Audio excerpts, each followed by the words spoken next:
Bà lùm hát đấy trong bằng hai bằng bộ làm pi ca kẹo nia nơiระบายការរបស់ក្រុមហ៊ុនបាទระบายការរបស់ក្រុមហ៊ុនមានចំណូលនិងចំណាយបាទអញ្ចឹងតារាងប៉ុណ្នេះគឺជាចំណូលរបស់ក្រុមហ៊ុនបាទអញ្ចឹងចំណូលរបស់ក្រុមហ៊ុនគឺបានមកពីប្រាក់ខែបានមកពីការជួលគ្រប់សពបែបយ៉ាងបានពីការដឹកជញ្ជូនឬក៏បើកបរគ្រប់សពបែបយ៉ាងរហូតដល់ខាងក្រោមនេះបាទហើយចំណូលដូចជាប្រាក់ខែលេខរៀងទី1នេះគឺវាមាន4លើកទី1គឺចំណូលបានប៉ុណ្ណេះបាទលើកទី2គឺចំណូលបានប៉ុណ្ណេះលើកទី3បានប៉ុណ្ណេះលើកទី4បានប៉ុណ្ណេះបាទអញ្ចឹងខាងក្រោមនេះគឺដូចគ្នាបាទចំណូលវាមាន4ដងដូចគ្នាបាទនៅចំណូលលើកទី1ទី2ទី3ទី4ក្នុងលេខរៀងទី1នេះត្រង់ប្រឡោះនេះម៉ាក់នេះគេឲ្យយើងរកចំណូលដែលខ្ពស់ច្រើនធំបំផុតជាងគេទាំង4លើកហ្នឹងគឺប៉ុន្មានបាទអញ្ចឹងយើងត្រូវប្រើរូបមន្តចាប់យកនៅចំណូលណាដែលច្រើនជាងគេបំផុតយកមកបាទអញ្ចឹងរូបមន្តរកធំបំផុតគឺយើងត្រូវចុចកសើចំកន្លែងហ្នឹងមកបន្ទាប់ទៀតយើងវាយស្មើបាទចុចលើ keyboard ដាក់សញ្ញាស្មើរួចហើយយើងសរសេររូបមន្តចូល Mac M A X នេះបើកវងខ្យល់រួចហើយយើង select បាទចាប់ពីចំណូលលើកទី1រហូតដល់ចំណូលលើកទី4នេះបា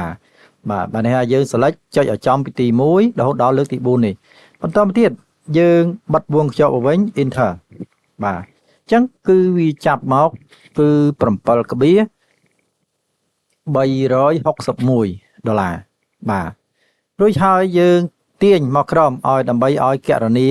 ទាំងអស់នេះយើងមិនបាច់ចាំធ្វើម្ដងមួយទេយើងគ្រាន់តែចុចឲ្យចំនៅអ្វីដែលយើងរកបាននេះរួចហើយយើងសេរីឲ្យចំកន្លែងនេះណាកន្លែង point នេះបាទចុចចំកន្លែង point នេះចុចឲ្យជាប់ឲ្យចេញសញ្ញាបូកខ្មៅចេះចុចឲ្យជាប់ចាប់ទាញអូសមកក្រោមមកបាទពេលនោះគឺនឹងគណនាឲ្យយើងទាំងអស់តែម្ដងនេះបាទត្រង់កន្លែងប្រឡោះនេះកលឹមនេះគឺminនេះគឺបានន័យថាឲ្យយើងរកទាំង4លើកនេះបាទចំណូលទាំង4លើកនេះតើតិចជាងគេបំផុតប៉ុន្មានបាទអញ្ចឹងក៏យើងត្រូវប្រើរូបមន្តរកដែរបាទរូបមន្តរកតិចទាបតូចបំផុតគឺរូបមន្តminអញ្ចឹងយើងសរសេរស្មើបាទវាយស្មើមកបន្តទៀតយើងសរសេរឈ្មោះថាminចូលបាទបើកវងខ្យល់បន្តទៀតយើងចុចទៅលើចំណូលលើកទី1ទាញអស់មកដល់លើកទី4នេះរួចហើយយើងបិទវងកញ្ចក់វិញ enter បាទអញ្ចឹងនឹងចាប់យកនៅចំណូលដែលតិចជាងគេបំផុតបាទនៅក្នុង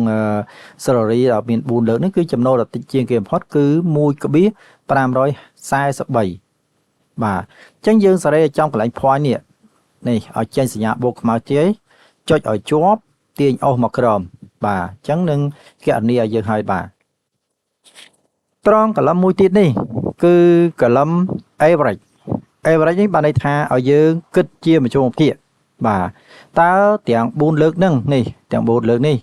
តើបើសិនជាគិតជាមជ្ឈមភាគវិញប៉ុន្មានបាទចំណូលហ្នឹងអញ្ចឹងយើងត្រូវប្រើរូបមន្តគិតជាមជ្ឈមភាគដែរ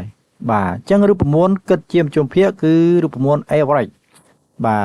វាយស្មើតាមទៀតសរសេរចូល aver បើកវងខ្យល់បាទនេះ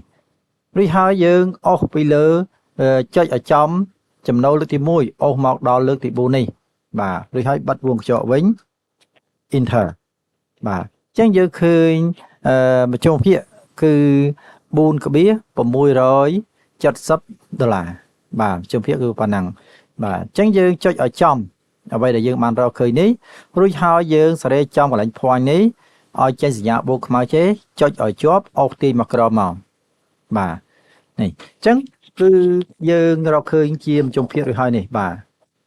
តាមទៀតមជ្ឈមភាគយើងរកវិធីមួយទៀតគឺយើងត្រូវបាទខ្ញុំលុបចោលវិធីមួយទៀតរកគិតជាមជ្ឈមភាគគឺយើងដាក់ស្មើរួចហើយយើងសរសេររូបមន្តសាំចូលបាទបើវងខ្យល់យើង select លើចំណូលទាំង4លើកនេះបាទចាប់ពីទី1រហូតដល់ទី4បាទន័យថាយើងបូកទាំង4លើកនឹងចូលគ្នាបាទ រួចហើយយើងបិទវងកញ្ចក់វិញចែកជាមួយនឹងចំនួនបាទអញ្ចឹងយើងចំនួនប្រមាណលើក1 2 3 4អញ្ចឹងរបស់យើងមាន4លើកបាទចែកនឹង4មក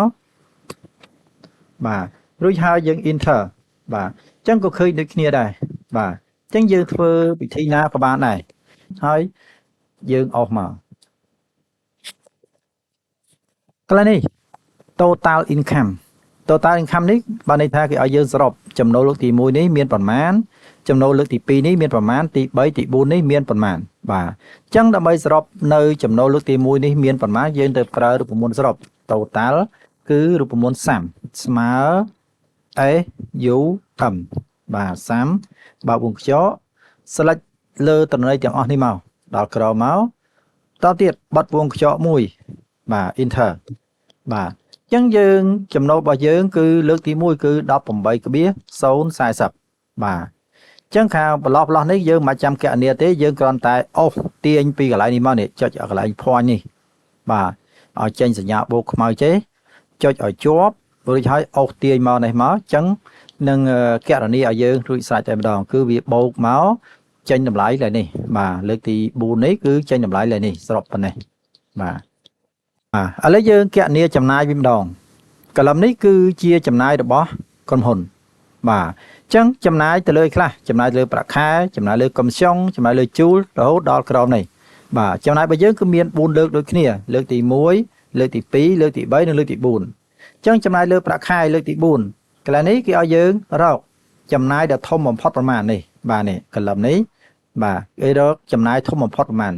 ញ្ចឹងយើងទៅប្រើប្រព័ន្ធរកចំណាយធំបំផុតគឺប្រើរូបមន្តមួយឈ្មោះថា MAX MAX បើវងខ្យល់ select ចាប់ពីទី1ចំណាយទី1រហូតដល់ទី4បាទបិទវងខ្យល់វិញ enter បាទអញ្ចឹងយើងចំណាយធំបំផុតគឺប៉ុណ្ណេះបាទ3.258យើងសេរីកន្លែង point នេះចុចឲ្យជាប់ទាញអស់មកបាទយើងឃើញប៉ុណ្ណេះចំណាយតោះទីកន្លែងនេះគេឲ្យយើងរកចំណាយដែលតិចជាងគេបំផុតប្រមាណបាទតិចជាងគេតិចទៀបតូចប្រមាណអញ្ចឹងយើងទៅប្រើរូបមន្តរកតិចតូចបាទមានបើវងខ្យល់តទៅទៀតយើង select ចាប់ពីចំណាយលើកទី1រហូតដល់លើកទី4នេះបាទហើយបិទវងខ្យល់វិញ enter បាទអញ្ចឹងចំណាយតិចជាងគេបំផុតគឺ3.056បាទយើងចុចឲ្យចំនៅអ្វីដែលយើងបានរកនេះឃើញយើងសេរីកន្លែង point នេះចុចឲ្យជាប់ចេញសញ្ញាបូកខ្មៅអុសទាញមកក្រមកបាទនឹងគណនាឲ្យយើងតែម្ដងកន្លែងនេះគេឲ្យយើងរកជាមជ្ឈមភាគតើចំណាយទាំង4លើកហ្នឹងតើគិតជាមជ្ឈមភាគវិញប៉ុន្មានបាទអញ្ចឹងយើងទៅប្រើប្រព័ន្ធរកគិតជាមជ្ឈមភាគគឺស្មើ average បាទរូបមន្តគិតជាមជ្ឈមភាគ average បើវងខ្យល់ select លើចំណាយទាំង4លើកនឹងមករួចហើយបិទវងខ្យល់មកវិញ enter បាទអញ្ចឹងគិតជាមជ្ឈមភាគគឺ3ក្បៀជាងបាទសេរីកន្លែង point នេះចុចឲ្យជាប់អូសមកក្រោមបាទអញ្ចឹងយើងឃើញចំណាយធំបំផុតតូចបំផុតហើយនឹងគិតជាមជ្ឈមភាគរួចហើយ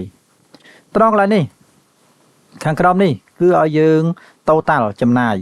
យលើកទី1នេះអស់ប្រមាណចំណាយលើកទី2ទី3ទី4នេះអស់ប្រមាណបាទអញ្ចឹងនៅក្នុងកឡោនទី1នេះគឺយើងត្រូវប្រើរូបមន្តសរុប total គឺរូបមន្ត sum ស្មើ SUM បាទបើវងខ្យល់តាមទៀត select លើចាប់ពីទី1រហូតដល់ចុងក្រោមនេះបាទ select ទិន្នន័យទាំងអស់ដែលយើងចំណាយហ្នឹងក្នុងលើកទី1ហ្នឹងរួចហើយបិទវងខ្យល់វិញ enter នេះបាទអញ្ចឹងយើងចំណាយអស់ 10.297 បាទយើងចុចឲ្យចំនេះកន្លែងទិន្នន័យយើងរកឃើញនេះរីហើយសេរីចំកន្លែង point នេះបាទកន្លែង point នេះយើងចាប់អុសទាញមកនេះមកបាទអញ្ចឹងគណនាឲ្យយើងសរុបឲ្យយើងតែម្ដងលើកទី1ទី2ទី3ទី4ហើយតែម្ដងនៅខាងក្រោមនេះជួរខាងក្រោមនេះគឺ net income នេះគឺឲ្យយើងរកលុយដែលនៅសល់បាទលើកទី1សល់ប៉ុន្មានទី2ទី3ទី4នេះសល់ប៉ុន្មានអញ្ចឹង